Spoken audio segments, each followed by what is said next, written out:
Hey there, everybody. Matt Carter here. And Jessica Carter from CARTERMATT.com. This is your Masked Singer reaction. We are posing an important question in this video.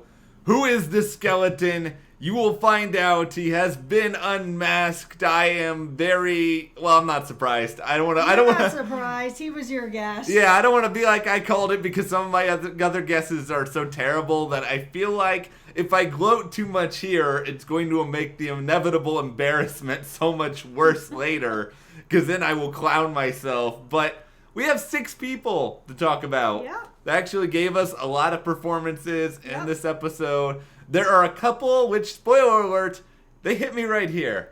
And this is the joy of the Masked Singer to me. It's not so much the guessing, though we will do a lot of it in this video. It is the what ridiculous character can almost bring me to tears on a given week. Last season, it was the monster making me sob my eyes out. So we will continue that journey all season long. But before we get going, if you like this video, be sure to give us a like, subscribe to CARTERMATT on YouTube, and hit the notification bell. Every week, Jess and I, we're going to be here talking about Masked Singer. I don't want you guys to miss any of that. Let's start, though, with the big skeleton reveal. All the bones have been unearthed. And, I will bring this to you first. What did you think about the Paul Shaffer as the skeleton reveal at the end? I'm going to be honest. I don't really know who he is. I'm not a late night person. He's Dave Letterman, right? Yeah. Okay, yeah. I honestly don't really know who he is. So when you had made the guess of him, sure, that could be him. It could also be, our cat at that point. If it's our cat, man. I know the cat better than I know Paul Shaffer. I don't know Paul Shaffer at all. So I was never going to guess him. And it's an interesting case of polar opposites, really. And I think this is why a lot of the Masked Singer is, you either know this person or you don't know this person. It was like that. It was like that with Ninja. It was like if you... Yeah, I knew Ninja. I'm into YouTube, so I know a lot about that, and I know about him, and I knew about his deal this summer, and his streaming, and leaving Twitch, going to Mixer, and all that sort of stuff. So I knew a lot about him. But yeah, people that, if you don't know him, you don't know him, and you're never going to get it. So same with Paul Shaffer. It's way past my bedtime. I would have never stayed up that late. See, I like a good sleep. Sorry, Paul. Too late at night. As people who watched my Big Brother coverage this summer probably know at this point, I am kind of a perpetual... I'm not an insomniac because I do sleep, but I tend to sleep really weird hours sometimes. So I'm up a lot kind of late, and I grew up watching a lot of The Late Show with David Letterman, and I also remember Paul Shaffer from Blues Brothers 2000 and some other stuff. I mean, I didn't need the clues tonight. The thing with Paul Shaffer, he's just got this really distinctive voice, and he always kind of talks a little bit like this. And he's got this laugh, and his laugh is just... He did it at the end, I think, of the clue package tonight, where it was just like, and it's like, okay, Paul Shaffer, the moment you laugh, the game is over. We all know, at least people who know who Paul Shaffer is. Everyone but me. Everyone, well, you and other people who've never seen The Late Show. Everyone who has seen at least like one episode, it was so obvious that it was Paul based just on that. And also, Paul, I love you, but, you could make it, as Coco Vanderwolf is having a barking frenzy here, but, you can make it a little bit less obvious that it's you, and not pick songs that are basically you just talking in your overall really, really distinctive voice. Part of the problem here, though, is while Paul Shaffer, he is a brilliant musician, and he is a really, really exceptional keyboardist. He's a great band leader. He's a great conductor. That's what some of these clues were tonight. Yep. But he's not the best singer. He kind of has a really limited range, so it was just sort of like, I think, okay, let's just find songs for him that are within this little pocket, which unfortunately, Paul Shaffer, he sings like he sounds when he's talking. Yeah, and then they had that clue tonight. I actually wrote it down that he was inducted into the Black Hall of Fame. Yeah, it was the Black Entertainer Hall of Fame or something like that. And, or Sports Hall of Fame or something like that really threw me off before he was unmasked. I'm like, okay, is he a sports guy then? Or, because they had all these, like, entertainer type things that were going on. But it all threw me off.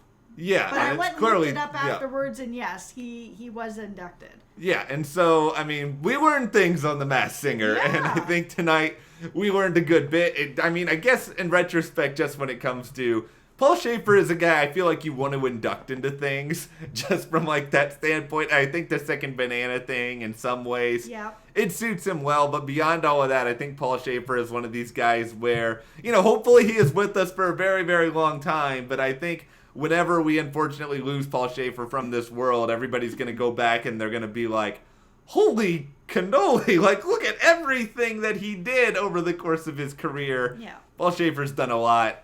But let's talk about everyone else. Let's have some guesses where you may know a lot more than me, or we both may be collectively clueless. Okay, well, let's start with talking about collectively clueless. Let's talk about the Flamingo here. Yes. Because there's a YouTuber, and I'm not even going to pretend to pronounce her name. I'll let you do the butchering here. You're talking about Adrienne Bailon. Yes! Okay. Okay, I don't know her at all, but that seems to be the big consensus online from people. My only real feeling from just the voice, but again, not really the package, is Candy from The Real Housewives of Atlanta. It really sounds like her. But at the same time, the Flamingo feels really big, and she's so small. So, I don't know. The costumes always throw me off, because sometimes, like the Thingamajig, you see him standing up against Nick, and their waists are kind of at the same level, but it kind of also looks like he's on platforms, but he also looks a million feet taller than him because the mask is really long. So it's very hard to actually tell. Maybe that Flamingo's really small. I think the Flamingo is really small. That's just I feel like maybe she has like heels on. But other than that, it seems like she's just very petite. The way that she moves around is kind of like how a smaller entertainer to me would move around.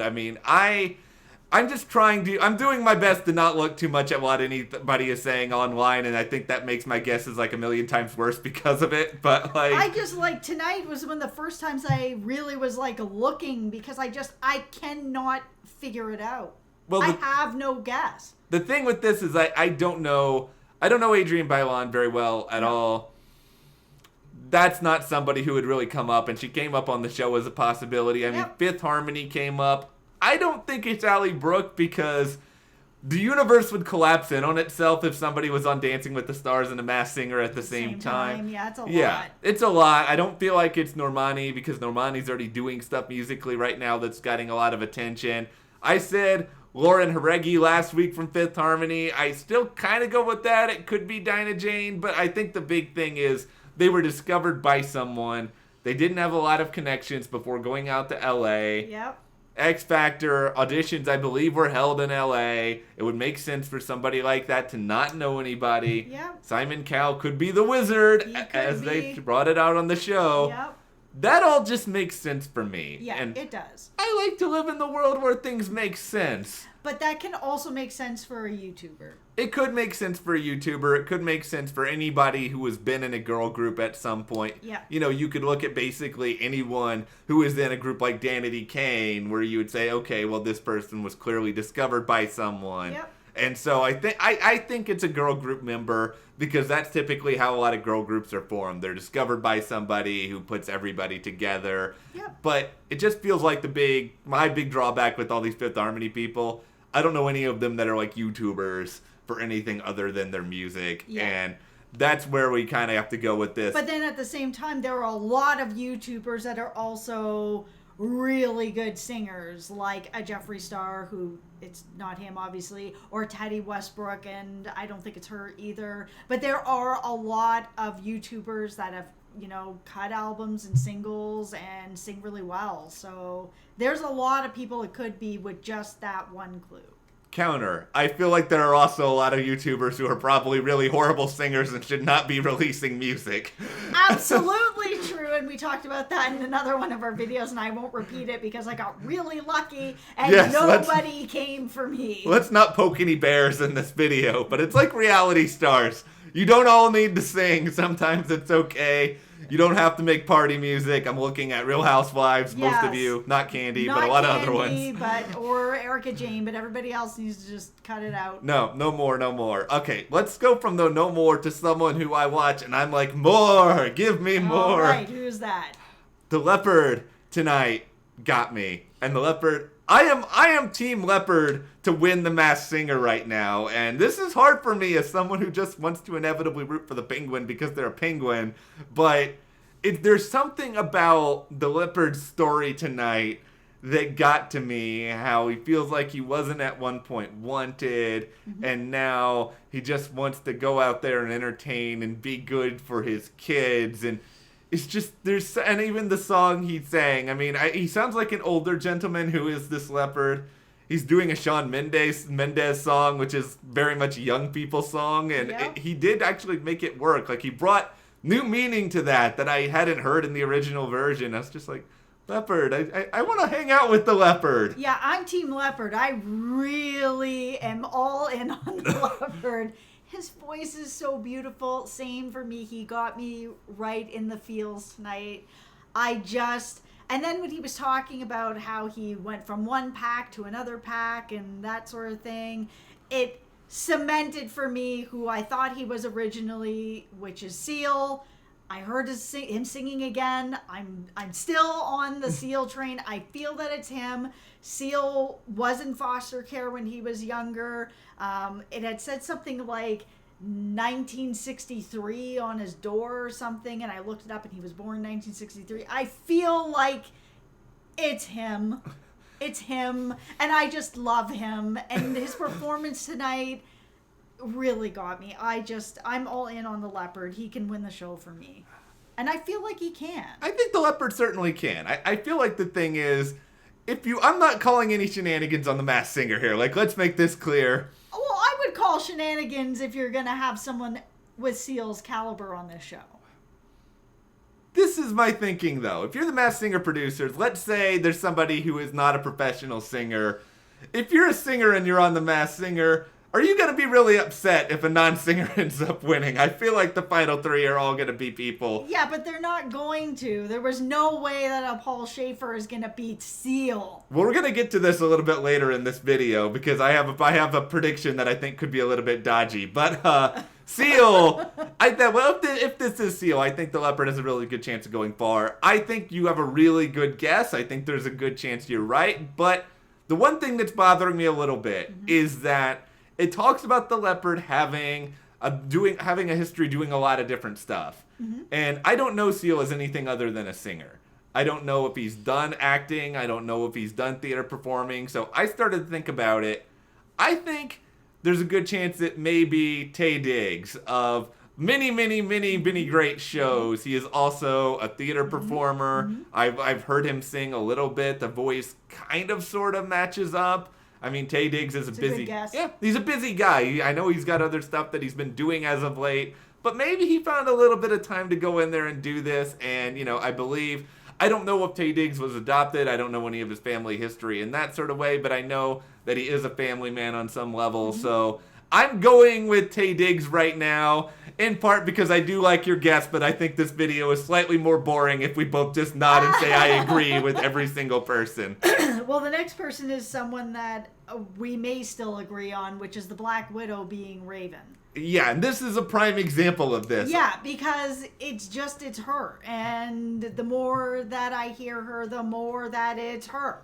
And there are a couple people that are like that this season, like Seal. Every time I'm hearing the more and more performances, I'm just like, it is him. It is him. And it is the same thing that's happening with the Black Widow for me.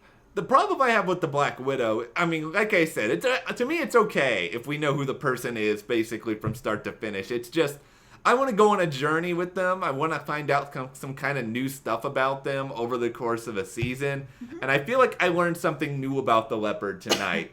in terms of his history, some of the stuff that he's went through. I feel like the Black Widow's clues were basically the same as they were from the premiere. I agree. And I just wasn't that enthused. And I think if it is Raven-Symoné, which I think it probably is, like, I think she's a great performer, but I wasn't connecting to her like I was to Leopard because I felt like I was just kind of hearing the same thing. Plus, I mean, we got a lot of the, I'm going to try to throw people off by doing a song that I would never typically do.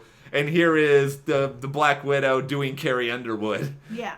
And, I mean, I think she's good. I think we'll see the Black Widow stick around for a long time. Yeah, I think so, too. Her voice is beautiful. Yeah, but I think we both are in agreement here that this is Raven-Symoné. And now, though, we will get to Matt's Controversy Corner. Could a professional... Tinfoil hat. Oh, yeah, here we go. Could a professional athlete win the Masked Singer, and would all of these singers be upset about it after the fact? Because I think we have to look at the Thingamajig as a contender to win this whole thing. If he's an athlete. If he's an athlete. And if he's not Wayne Brady. Wayne Brady cannot be two people. No, he can't be. He can be the Thingamajig. He's the fox. Oh, he's not the fox. Okay, see, I think Wayne Brady is the fox. She thinks that Wayne Brady is probably just like sitting at home somewhere, and it's just like, I'm not even on this show. Yeah, I know. Why do these people just leave me alone already? Because I'm pretty sure people said Wayne Brady was on season 1 as well. Well, one of the things that came up tonight, there was a couple things that made me think maybe an athlete with the Magic thing, that maybe it was some basketball player from Orlando Magic or something like that. But like Robin said, I thought of that right before he said it. I was like, yeah, I was thinking that too, maybe. And then I saw a shot of the two of them, of Nick and the Thingamajig, standing beside each other, and me realizing of where their torsos are, that unless he's got like some crazy weird long legs, which he might if he's a basketball player, but in a way that might not make sense, just proportionally, these two people are not that far off in height. There were some jokes tonight about how tall Nick Cannon really is. Yes, there was. But the one other thing that was brought up tonight as a clue was that this person has been to rehab. And I know that Wayne Brady, I think it was back in like 2014 or 15, something like that, he was talking about getting help for his depression, that he went through something to get through that. So my Wayne Brady, I'm still on this hill. I'm not getting off the hill. You cannot make me get off the hill. He is the Thingamajig, and he's on platforms. I'm going to pick you off of that hill now and put you over here, because I'm about to plant a really big flag on that hill. All right. That this is Indiana Pacers All-Star Victor Oladipo. I am a huge basketball fan. Go Raptors. I'm not saying I've ever rooted for the Indiana Pacers, but I know a lot about basketball here. I also know a decent amount of Victor Oladipo, who at one point played for the Orlando Magic many, many years ago. I knew before this show that's pretty good, that Victor Oladipo was a really good singer. He was kind of famous for it in NBA circles, kind of like Damian Lillard is really famous for being a rapper. And another thing, Victor Oladipo has rather recently in his career suffered a really, really terrible injury, like the sort that ended his season. And what he did after that was he went to rehab, and he's been recovering for it for some time. And this was a big storyline for the Pacers this past year, was Victor Oladipo was really, really hurt. Are they going to be able to do okay with them? And Victor Oladipo also, I don't know his height off the top of my head, but I believe he is a shooting guard, which is one of the smaller positions on the basketball field. They're typically, he would probably be a few inches taller than Nick. I would say he's probably about 6'5", 6'6", somewhere kind of within that range. Yeah, because I think Nick is like 6'1" or something like that, and so is Wayne Brady. Yeah, I love that somebody said Dwight Howard, and Dwight Howard is like 7 feet tall. The Thingamajig would be like all the way up there. All right. I'm not off my hill yet, but you're pulling me down the hill. It's a very good guess. But the other, I did love the moment where somebody asked Nick Cannon if LeBron can sing, and Nick Cannon was just like. But, all right, let's get to the final person we're discussing in this video. Let's talk about the butterfly, who we should really just be thankful that the butterfly even made it to the stage after apparently getting electrocuted during the rehearsals. Yeah, that was really frightening. Seeing some of that footage was pretty scary. Yeah, especially if you're in this costume, you can't really see what's going on all around you. Yeah, you don't know what's happening. Yeah, it's got to be pretty weird and pretty difficult. But the umbrella, I think, is one that there's a lot of just sort of cluelessness out there about, and I don't know how much more I got in terms of clues from her tonight. I felt that there was a few. She had said that she went through a really sort of dark period as well, which was telling. That to me, that gave a little bit of clues, and she said that she has a butterfly tattoo. Yeah, and I mean, I feel like trying to search people who have butterfly tattoos would be like a hole on the internet that I would never be able to climb out of. Yeah, a butterfly tattoo is pretty, it's not like you're saying, oh, I've got a tattoo of this glass of water, which nobody has. You know, there's lots of people that have butterfly tattoos. This one is really, really hard. And it's really hard for me because they keep bringing up London. Yep, they do. But then they also kept mentioning, okay, you know, this person doesn't sound like they have an accent. Yeah, but they still might. Yeah. I mean, it's hard to know because they do change them around. They're allowed to mess around with them to help with their hidden identity and stuff. And I feel like maybe they're British, so I was landing on Adele for a little bit there because, again, they were talking about having this sort of like broken down insides that they're, and Adele is singing always about her broken inside. So I was thinking maybe a little bit about Mel B because I believe she went to rehab as well. And right before she went to rehab, she went and got tattooed with a friend of hers. And they got like matching tattoos, and one of them had a butterfly on it, but I don't think it was hers. Okay, all right, that would have been a pretty big clue. Yeah, one of them got like they both got the same lettering, the same sentence, and one of them had a butterfly, and one of them had like it looked like an owl, but I couldn't really tell who had what.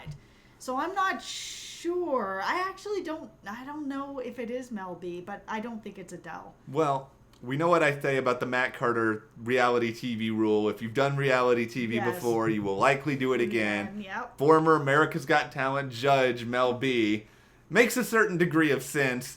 The people who I keep kind of going back and forth on, one of them may be feasible, the other one is completely absurd. The one I had last time, and I'll still stick with this to a certain extent, is Rita Ora, who was really popular in British pop music for a while. She's kind of, I don't want to say fallen off the map, but she's not as much in the headlines now as she once was. Mm-hmm. Maybe she's went into a little bit of a dark place over the past couple of years. I don't really know. I know that she has tattoos. It's possible she could have a butterfly tattoo. She's worked in America. Maybe she's picked up how to do an American accent over time to try to fool people. The other one, this one's really crazy. It's not it. Lindsay Lohan. And the reason why I'm saying Lindsay Lohan is because she lived in London for a little while, if I'm not mistaken, and she's American. Okay. And she is also a judge on The Masked Singer Australia. Is she not overdoing Masked Singer Australia right now? I watched 5 minutes of The Masked Singer Australia earlier today, and I was just thinking the whole time, if I'm Lindsay Lohan, all these people are going to be Australian. She said in the opening minutes it was her first time being in Australia. She's never going to guess any of these people. Yeah, it's going to be tough. It's like me with the Thingamajig and basketball players. Yeah, it'd be like you being on the Masked Singer Athlete Edition, or me being on the Masked Singer, like, guess this famous painter edition, or like something like that. I mean, we would just be clueless every time. But, I mean, I think the problem here is I've heard Lindsay Lohan sing. She's not this good of a singer. No disrespect to Lindsay Lohan. The Butterfly is a much better singer. Yeah. The Butterfly is a really, really good singer. Yes. And somebody who's probably had a good bit of experience. That leads me more in the direction of Rita Ora.